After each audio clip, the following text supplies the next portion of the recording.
before I begin, I want to ask all of you a question. Just by a show of hands, how many of you think that humans are thinking and feeling beings guided by emotions? Just raise your hand if you think this is true. Well, you see, that is the opinion that I'm out to change today. Now, all of us have been in a relationship, right, at one point or the other.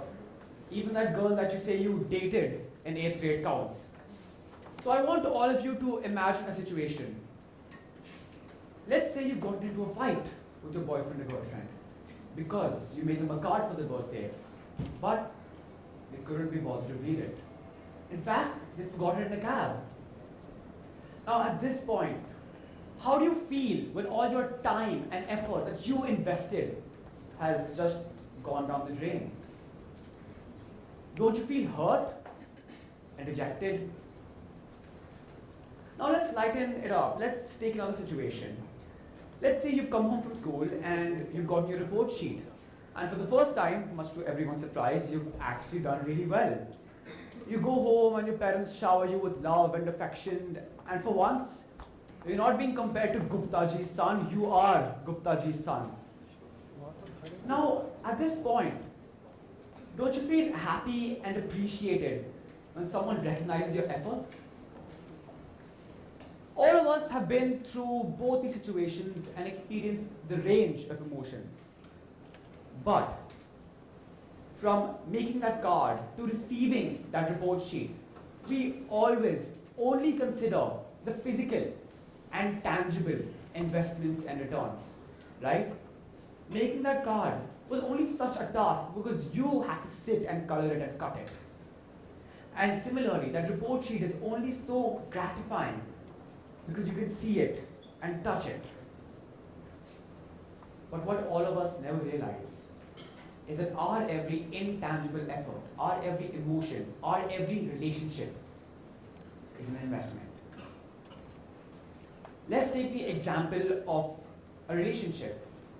So recently my friend just got out of a 2-year-long relationship, which at this point is basically like being married. So when I asked him why he ended it, all he said was, it isn't worth it. It isn't worth it.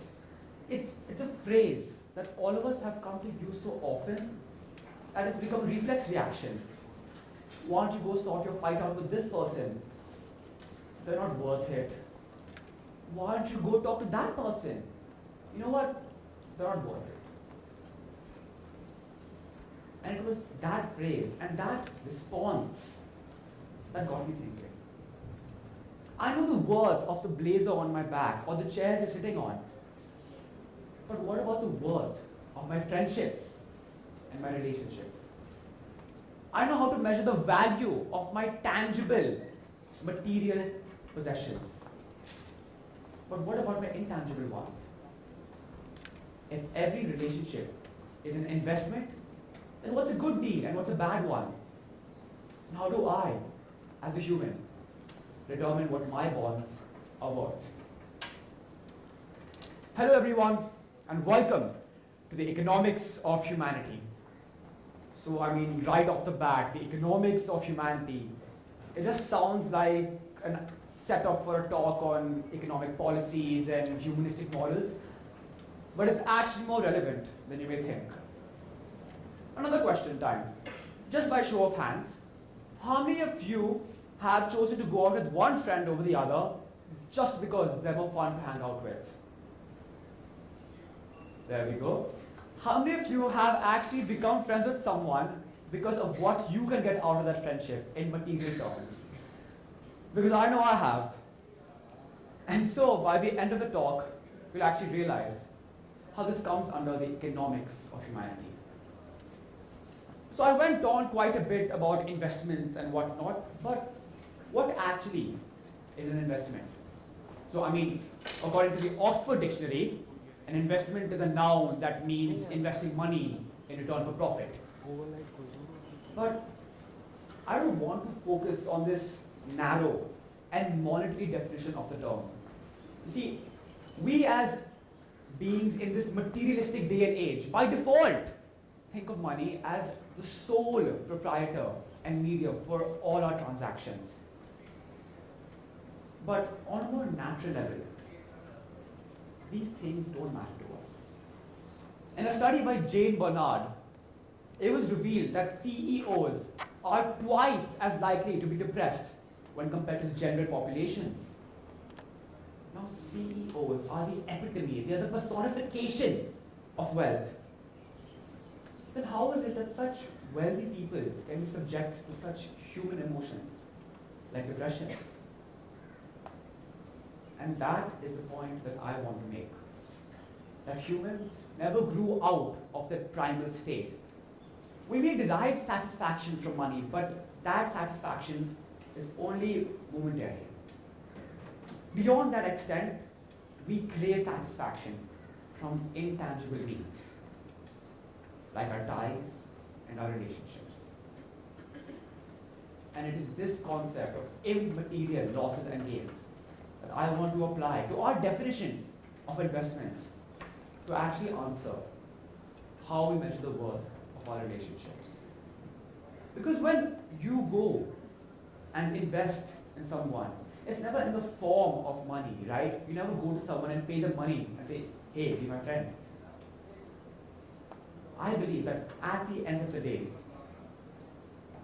we invest in the two most common ways known to man: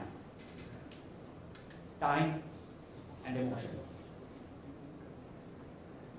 This was the train of thought that drove the sociologist George Homans to actually describe a theory called social exchange theory, which will help us understand this theoretical aspect of relationships. Now he describes social exchange as the exchange of activity between two people resulting in a reward or a cost. The theory by itself has three core assumptions. The first is that humans seek to maximize rewards and minimize costs from any exchange. Now, rewards in this sense is anything that's pleasurable or satisfying. It's something as small as a smile or a pat on the back to something as huge as social acceptance. And similarly, a cost as anything that's undesirable, like being reprimanded in public or social embarrassment. The second assumption is that humans are rational, which is getting increasingly tough to assume these days. And finally, the last assumption is that our standards for comparison of rewards and costs vary from person to person over time. Now what this means is that every relationship is independent of the other.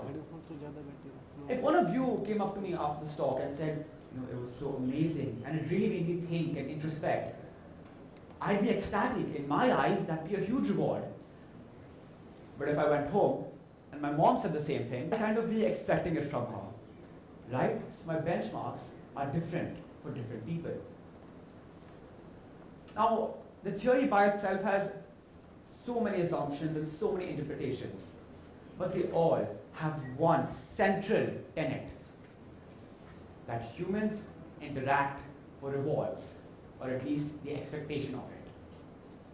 That all of us operate on some subconscious pros and cons list, where all of us try to get the most of our pros. And we do this by emitting an array of behavior until we find one behavioral pattern that suits us the best. And that is actually why so many people behave so differently in the same social setting. If we meet at a party, one of you might be out there talking to your friends, right? But I might be somewhere else getting my food.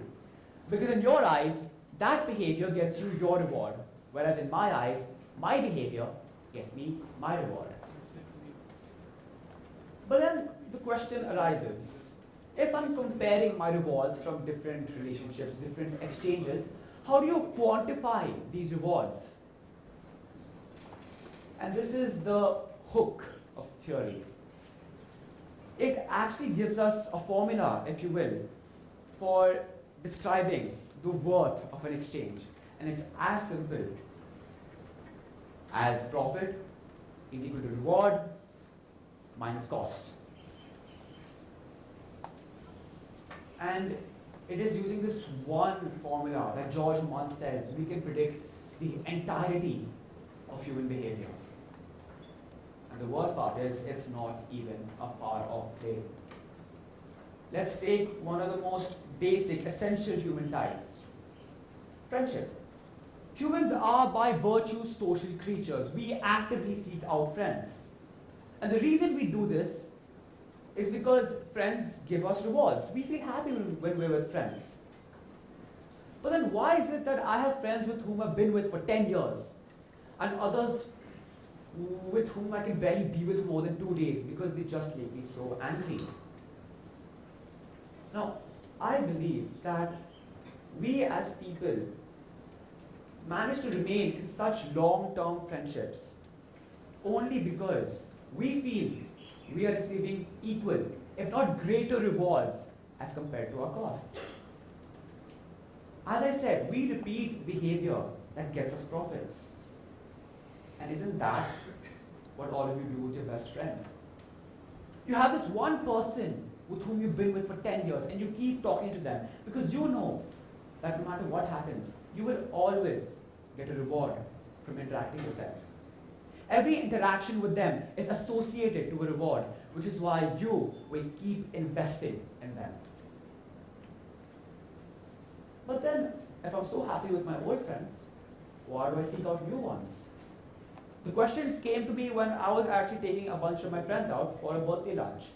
I had a group of 25 people, out of which I only liked 5.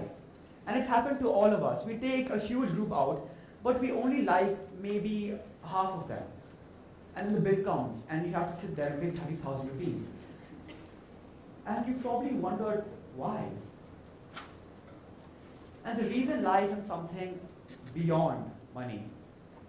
You see, when you pay that bill, you might be suffering a monetary cost, but you develop a sense of belonging and acceptance to the social circle. And that intangible and immaterial emotion trumps your monetary cost, which is why you will exhibit this behavior.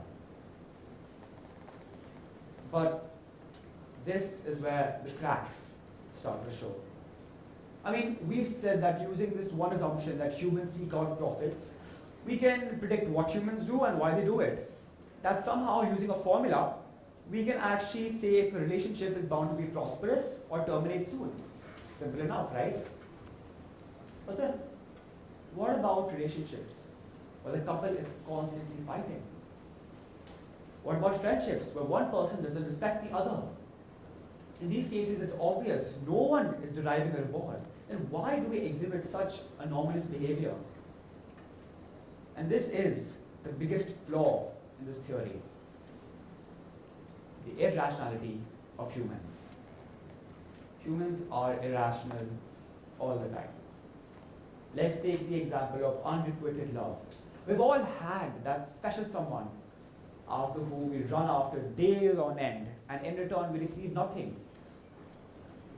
Why is it that we are willing to go out of our way to please them when we receive nothing in return? Now, when describing this theory, George Homans described 5 propositions, out of which 2 can help us understand this. The first is the value proposition that states that the more valuable a reward is to me, the more likely I am to exhibit behavior that I think gets me that reward. And the second is the deprivation-satiation proposition, which is a mouthful, but all it means is that the less I receive of a reward, the more valuable it becomes to me. Now, the reason you pursue this person, this unobtainable person, is because you have an absence of a romantic relationship in your life. If you already had one, why would you pursue that person? And the absence of that relationship in your life, that type of romantic relationship, gives it value. And because it holds so much value, you will go out of your way to exhibit behavior that you think will get you your reward. Which is why all around you, you will see people acting in such anomalous ways, running after people that don't give them the time of day because they believe that eventually they will receive their words due. Now let's shift away from these interpersonal relationships and take an example of one of the most common, anomalous, irrational behaviors of human. Charity. We've all had this morning where we wake up, read the newspaper, and there's a headline that says, "Millionaire philanthropist donates millions of dollars to charity." And you've probably sat down and wondered, why? I mean, if rewards are so important to people, charity should be equivalent to a death sentence. Then why do I give charity? And the answer is as simple as feel-good factor. Just as is the case with friends, some people derive satisfaction from those feelings of generosity, those feelings of selflessness. And those feelings hold so much value for them that it trumps the monetary loss. Now again, this isn't true for all people. For some people, these feelings don't hold much value, which is why for every charitable person, you will have a miser. And just like that, using this one assumption, using this one formula, we've said what humans do, we've said why they do it. We even have a nice little arithmetic formula to take this globe of 7 billion people of different races and just put them in a box and stamp it shut. And that is why it scares me. For years, we've all prided ourselves, we've all prided humans on the fact that we are emotional beings, that we run on feelings. But could it be that this isn't the case? What separates us from animals is our ability to feel. How many times has that been said in a movie? But could it be that for every friendship I've sought out, I was just trying to get a reward? That for every random thing I've done, I was just trying to get the most of my pros? Could it be that instead of a wave of unpredictability and a myriad of emotions, all humans are is just a drop of describable responses? This theory may have answered one of my questions, but it has raised 5 more in the process. And so the next time I sit down and wonder, is someone worth it? I might actually take some time before I reach my conclusion.